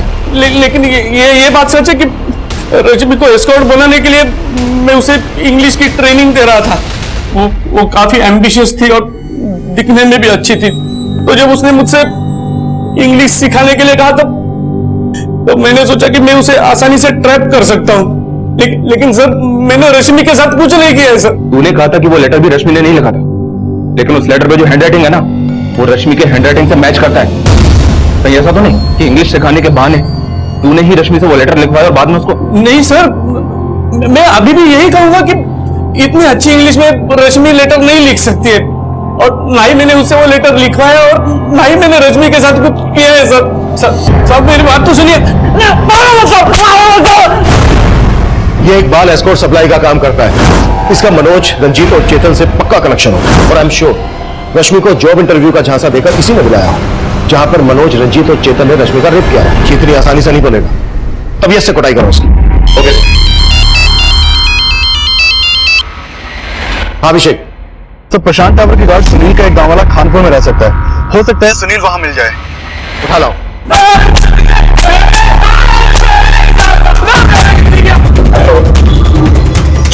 हो जा शुरू। साहब मैं किसी मनोज, चेतन और रंजीत को नहीं जानता साहब। कुछ नहीं किया तो फिर भागा क्यों था? न्यूज पढ़ा था, इसका रेप हुआ और 4 दिन पहले वो हमारी बिल्डिंग में आई थी तो साहब मैं डर गया इसलिए भाग गया था साहब। तू भागा इसलिए था क्योंकि उसके रेप में तू भी इन्वॉल्व है। साहब मैंने कुछ नहीं किया साहब। वो लड़का है, वो उसने कुछ किया होगा साहब। उसको कौन लड़का? उसको मैं नहीं जानता साहब। वो 2 दिन पहले मुझे मिला था साहब। उस लड़के ने मुझे पैसे दिए थे और बोला था वो लड़की लेके आएगा। तो साहब मैं लालच में आ गया और मैंने हाँ कर दिया और अगले दिन ही साहब वो वहां पर आया और उसके साथ एक लड़की और एक लड़का था साहब। वो दोनों लड़के इनमें से कौन थे? इकबाल, विजय, माधव, आदित्य, मनोज, रंजीत, चेतन, कौन थे वो दोनों इनमें से? साहब मैं उसको बहुत अच्छे तरह से पहचानता हूँ साहब। और इनमें से वो कोई भी नहीं था। और साहब दूसरा लड़का उसको तो मैंने देखा भी नहीं था साहब। जिस लड़के ने तुझे पैसे दिए थे उसका स्केच बनवा सकता है? जी साहब।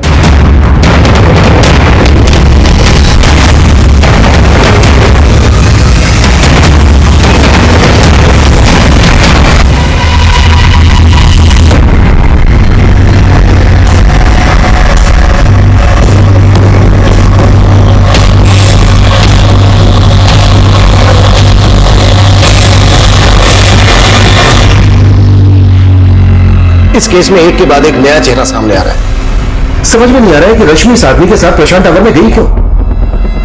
वो लेटर, रश्मि का रेप और मौत, इसके पीछे कोई बड़ी कहानी है जो हमारी समझ में नहीं आ रही है। इस केस को क्रैक करने के लिए मनोज, रंजीत और चेतन का मिलना हमारे लिए बहुत जरूरी है। और हो सकता है इस आदमी के साथ जो एक दूसरा लड़का था ना, वो इन तीनों में से कोई एक हो।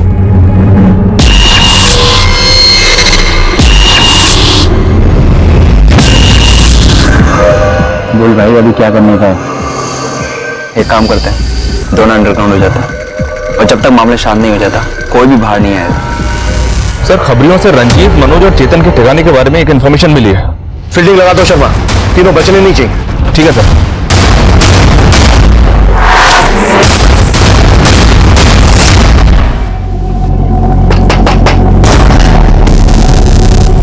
समझना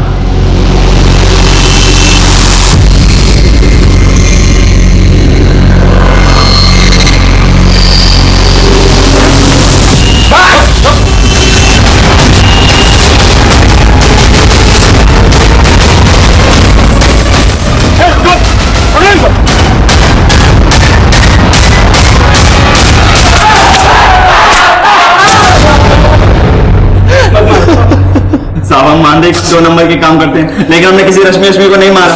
हम तो जानते तक नहीं उस लड़की को। हाँ साहब, जब से मीडिया में हमारा नाम उछला है हम खुद परेशान हैं। आखिर उस लड़की ने अपने खत में हमारा नाम क्यों लिखा? देखो, अब तुम यहां से बाहर नहीं जाने वाले हो, इसलिए जो भी सच है बोलता। हम कह रहे हैं ना, हमने कुछ नहीं किया उस लड़की के साथ। सिर्फ तुम लोगों ने नहीं, बल्कि ये भी था तुम लोगों के साथ। कौन है? साहब, ये तो मयंक के साथ। तो जानते हो उसको? क्या क्या किया इसके साथ मिलकर? साहब, हम इससे क्यों मिलेंगे? ये तो हमारा दुश्मन है।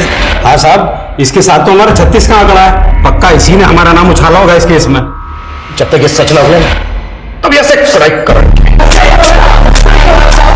सर, इन सबको बहुत ऊपर नीचे किया, लेकिन सबके सब वहीं अटके हुए हैं। सर, मैंने इस मयंक की गोली निकाली। ये भी हिस्ट्री शीटर है और ये भी इलीगल आर्म्स लेने के धंधे में है।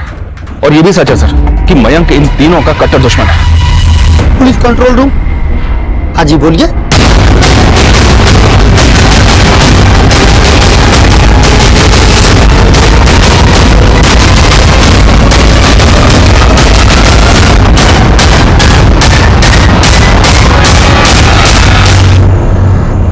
आसपास देखो, कुछ मिलता है क्या? ये वाकई में बहुत बड़ा गेम है। उस गार्ड सुनील ने हमें बताया था कि रश्मि और मयंक के साथ कोई दूसरा लड़का भी था। हो सकता है ये सब उस दूसरे लड़के ने किया, मनोज, रंजीत और चेतन को फंसाने के लिए। पर वो दूसरा लड़का कौन हो सकता है सर?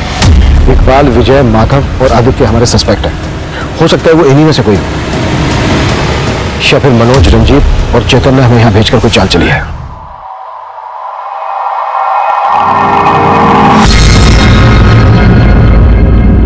देखो, अब झूठ बोलने से कोई फायदा नहीं है।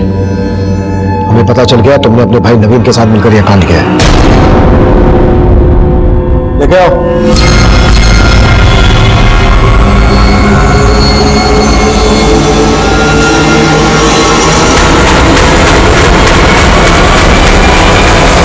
तो अपने कॉलेज के एक लड़के के अटेम्प्ट टू मर्डर केस में सजा काट चुका है।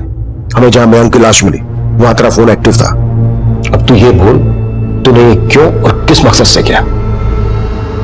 बोले।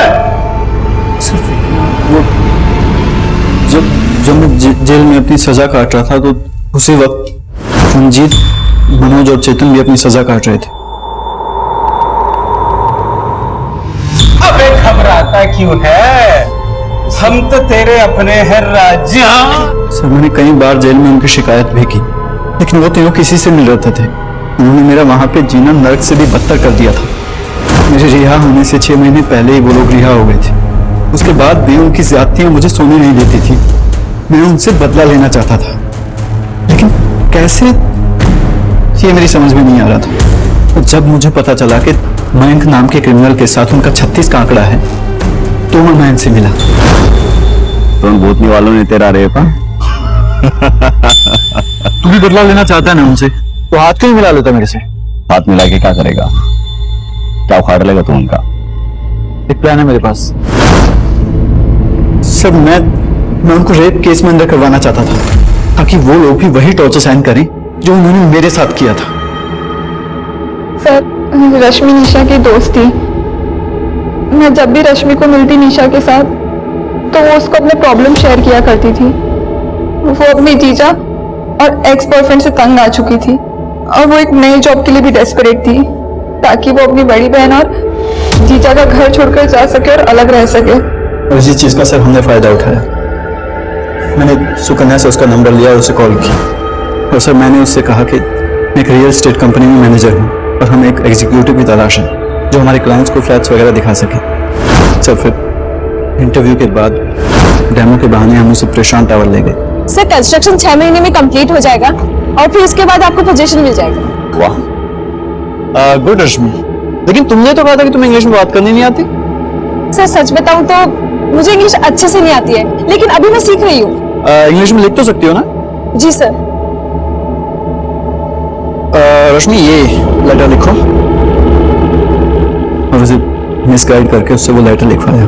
उसके बाद सर हमने इसलिए वहां पे उसको डंप किया था क्योंकि मुझे पता था रंजीत, मनोज और चेतन उसी एरिया में धंधा करते हैं।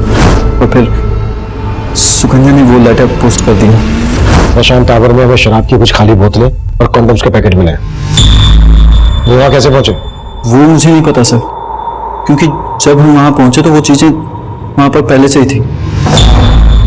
मयंक ने तो सब में तेरा साथ दिया था ना? मयंक को क्यों मारा?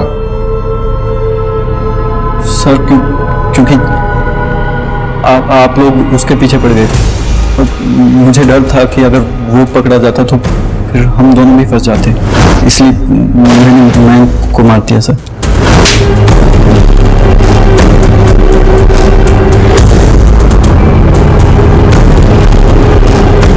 निशा रश्मि की हमदर्द थी। रश्मि निशा के साथ अपनी सारी परेशानियां शेयर करती थी, लेकिन उसकी इन परेशानियों का फायदा उठाकर सुकन्या ने अपने क्रिमिनल भाई के साथ मिलकर उसके साथ इतना बड़ा छल किया कि उसके सारे सपने, सारी उम्मीदें उसकी मौत के साथ धराशायी हो गई। एक लड़की ने अपने क्रिमिनल भाई का बदला लेने के लिए रश्मि को मोहरा बनाया। वहीं रश्मि की सगी बहन ने अपने पति की घिनौनी हरकतों का साथ देकर रश्मि को एकदम से पराया कर दिया। रश्मि को पहले से ही माधव के जुल्मों की दस्तक मिल रही थी। अगर उसने अपने दोस्तों के साथ साथ पुलिस से भी अपना दर्द शेयर किया होता तो शायद उसको इस तरह से मोहरा नहीं बनाया गया होता। अब मैं सीनियर इंस्पेक्टर अभिमन्यु जिंदल आप लोगों से विदा लेता हूं। आपसे फिर मुलाकात होगी एक नए केस के साथ। देखते रहिए क्राइम पेट्रोल दस्तक। मकसद बताना नहीं, बचाना है। इस तरह के और भी एपिसोड देखने के लिए हमारे चैनल को सब्सक्राइब करें और बेल आइकन दबाना ना भूलें।